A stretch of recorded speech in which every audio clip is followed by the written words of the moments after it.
Today, we'll explore 3 common misconceptions about free speech in K-12 schools and higher education. A prevalent misconception is that free speech is absolute. You may have heard people saying, I have free speech right, I can say whatever I want.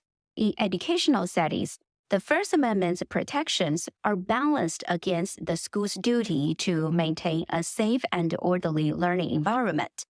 The Supreme Court case Tinker v. Des Moines Independent Community School District established that students do not shed their constitutional rights to freedom of speech or expression at the schoolhouse gate, but this right can be limited if the speech materially disrupts classwork or involves substantial disorder.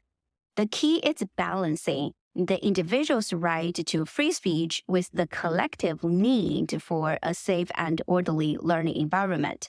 Schools can impose reasonable restrictions on speech that is disruptive, threatening, or infringes on the rights of other students. The Supreme Court held that schools have the power to limit speech that clashes with the core values of public education. Why? Because, as the court eloquently put it, we echoed the essence of this statement of the objectives of public education as the inculcation of fundamental values necessary to the maintenance of a democratic political system.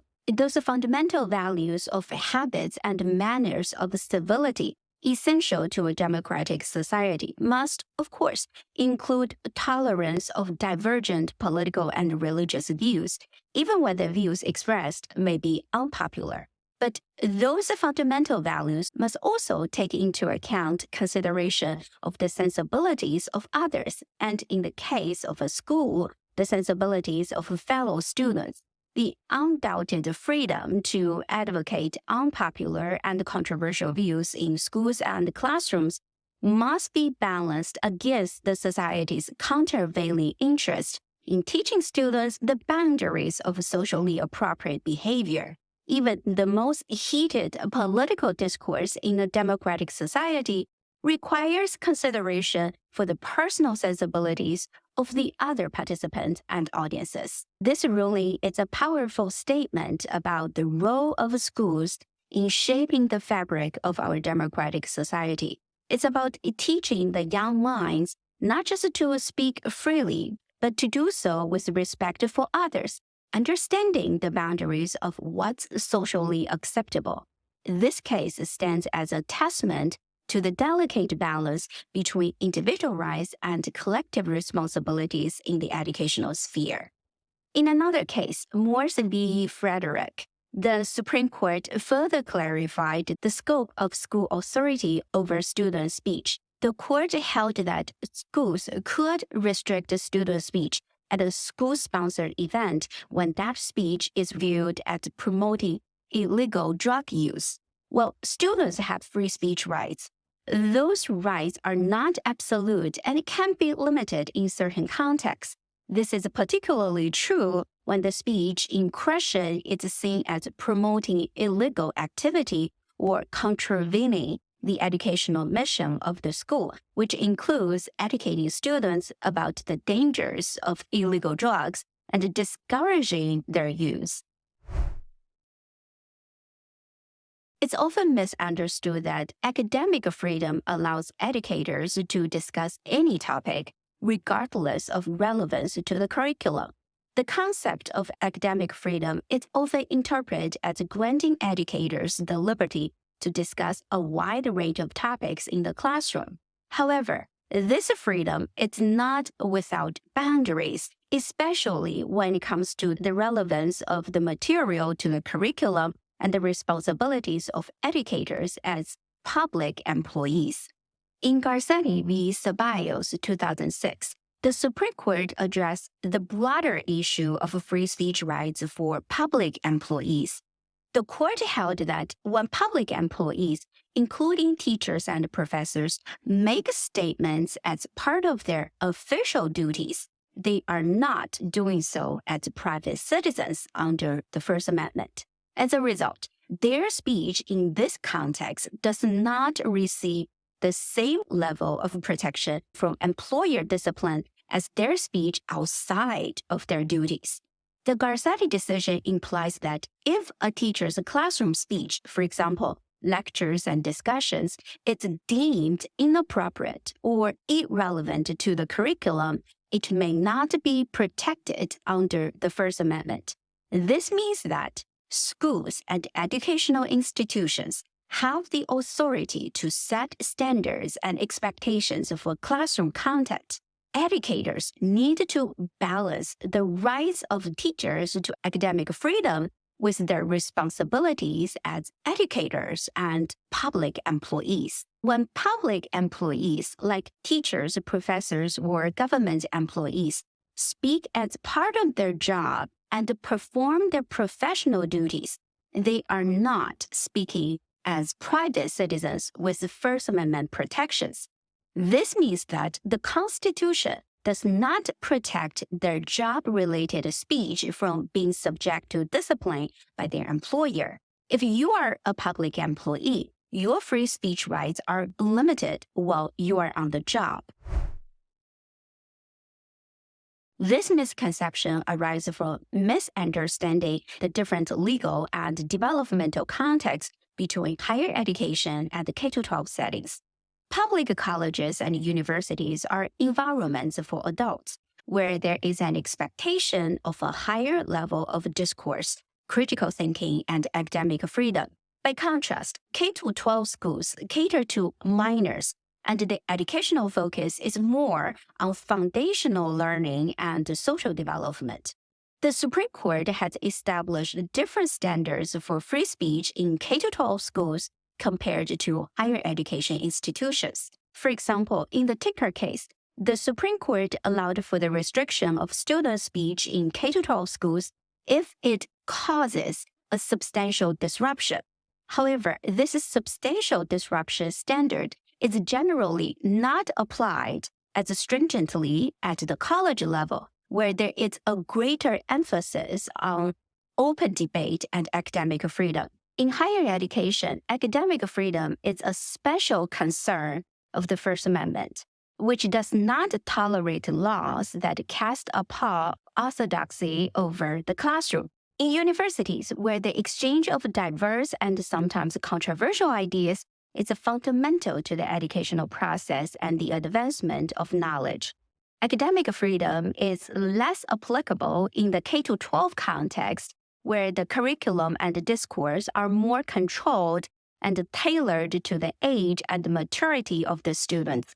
Speech that may be permissible in a university setting, like political advocacy or discussion of sensitive topics, may not be appropriate in a K-12 setting, considering the age and maturity of the students. In a university setting, professors and students often engage in discussions about a wide range of topics, including those that are politically sensitive or controversial.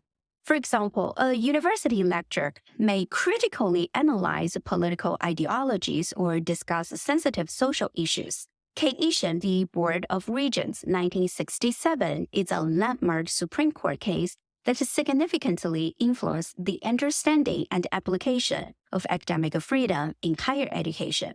The case arose from a challenge to a New York law known as Feinberg Law. This law prohibited state employees, including university professors, from belonging to any organization that advocated the overthrow of the government. The law was part of a broader effort during the Cold War era to root out communist influence in public institutions, including schools and universities. The Supreme Court struck down the Feinberg Law, ruling that it was overly broad and violated the First Amendment rights of university employees. The court held that academic freedom is a special concern of the First Amendment, which is essential for the nation's welfare.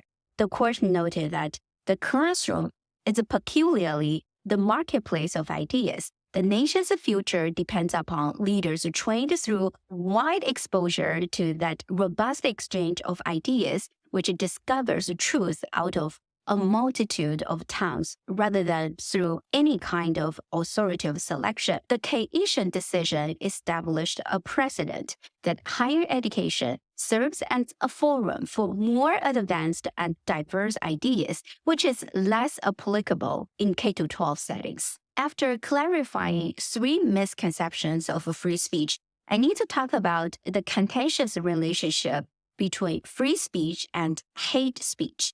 The First Amendment to the U.S. Constitution protects freedom of speech, which includes the right to express opinions that are unpopular or offensive. Throughout history, many ideas initially deemed offensive or controversial have later been recognized as correct or valuable contributions to society and knowledge. The idea that women should have the right to vote and have equal rights to men was once considered offensive and radical. Early suffragettes faced significant opposition and ridicule. Today, women's suffrage is a fundamental right in most democracies. Considering the historical examples where once controversial or offensive ideas were later proven correct, what current beliefs or theories that are viewed as unconventional or unpopular today may one day be recognized as accurate or essential. Reflect on the evolving nature of knowledge and social norms, and consider how this perspective shapes our understanding of current debates and controversies. After defining free speech, what's the definition of hate speech? It's generally understood as speech that attacks or demeans a group based on attributes such as race, religion, ethnic origin, sexual orientation, disability, or gender. However, there is no legal definition of hate speech under the U.S. federal law.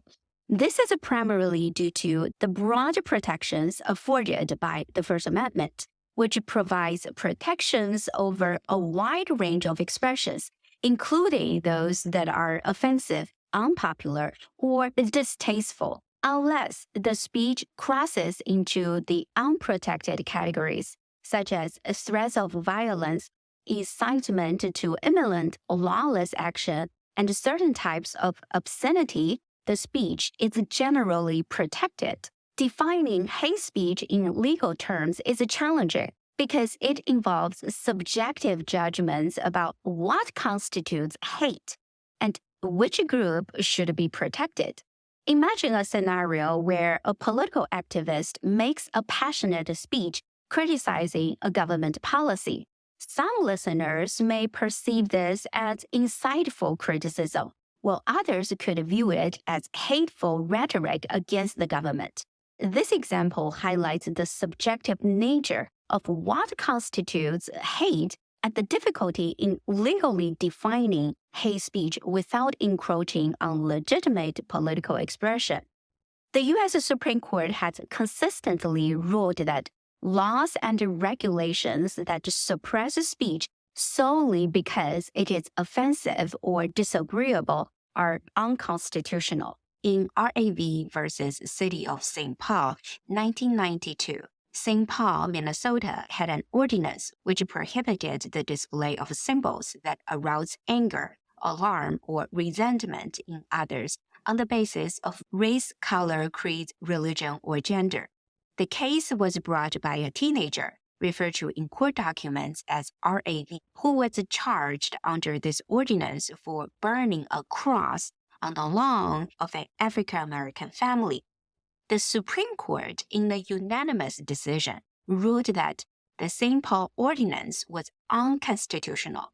The court held that the ordinance was overly broad and violated the First Amendment because it prohibited otherwise permitted speech solely on the basis of the subjects the speech addressed. Justice Antonin Scalia, writing for the majority, argued that the First Amendment generally prevents government from prescribing speech or even expressive conduct. Because of disapproval of the ideas expressed, content-based regulation are presumptively invalid. In the recent case, Eugene Volokh v. Letitia James, 2023, a federal court in New York struck down a New York state law known as the Hateful Conduct Law. Here is the background of the case. Eugene Volokh is a professor at UCLA Law School and the operator of a legal blog, was concerned that the Hateful Conduct Law, which was designed to regulate social media networks' handling of hateful conduct, was defined broadly enough to encompass not just major social media platforms like Facebook and Twitter, but also any for-profit service provider operating a platform that allows user-generated content, such as comments on a blog. The law defined hateful conduct as the use of a social media network to vilify, humiliate, or incite violence against a group or class of persons based on the characteristics such as race, color, religion, ethnicity, national origin, disability, sex, sexual orientation, gender identity, or gender expressions. According to the law, those networks were required to have mechanisms for users to report incidents of hateful conduct, which essentially refers to speech expressing certain disapproved viewpoints. On February 15, 2023, a federal court halted the enforcement of this New York law. The court's decision emphasized that while the intentions behind the law might have been to address online hate speech, the law's approach was not consistent with constitutional protection for free speech. The court stated, although the law ostensibly is aimed at social media networks, it fundamentally implicates the speech of the network's users by mandating a policy and mechanism by which users can complain about other users' protected speech. Moreover, the potential chilling effect to social media users is exacerbated by the indefiniteness of some of the hateful conduct law's key terms. It is not clear what the terms like vilify and humiliate mean for the purpose of the law. While it is true that there are readily accessible dictionary definitions of those words, the law does not define what type of conduct or speech could be encapsulated by them. For example, could a post using the hashtag Black Lives Matter or Blue Lives Matter be considered hateful conduct under the law? Likewise, could social media posts expressing anti-American views be considered conduct that humiliates or vilifies a group based on national origin? It's not clear from the face of the text, and thus the law does not put social media users on notice what kind of speech or content is now the target of government regulation. As a result, the court found the law was likely unconstitutional as it violated the First Amendment's protection of free speech and halted the enforcement of the law. This case illustrates the fine line between condemning hateful actions and preserving free speech.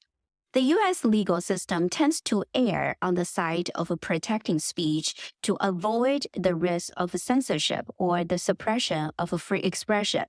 This is because a legal definition of hate speech could potentially be misused to suppress minority viewpoints.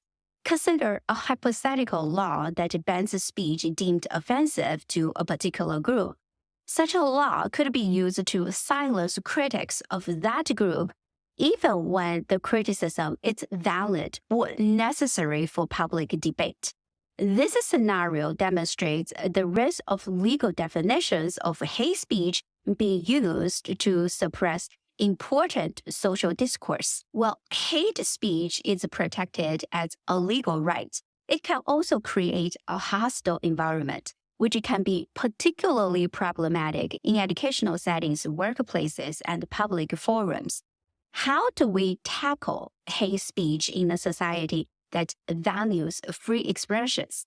In the United States, instead of silencing voices through legal bans, the focus is on countering harmful ideas with more speech, more perspectives. Imagine this. When a controversial speaker delivers a contentious message in a public space, instead of heckling them and shouting them down, we can encourage a dynamic exchange of ideas by persuasive arguments. This vibrant scene of counter-speech is a powerful demonstration of democracy in action, where the marketplace of ideas allows the best arguments to surface and resonate. It's through this open discourse, not censorship, that society navigates the complex waters of hate speech and free expression. After learning about the misconceptions about free speech, I have a question for you. In a world where ideas, both revolutionary and controversial, have the power to shape our future, how do we, as private citizens and educational administrators, ensure that our marketplace of ideas remains both robust and responsible? Please leave your comments below. Thanks for watching. I'll see you next time.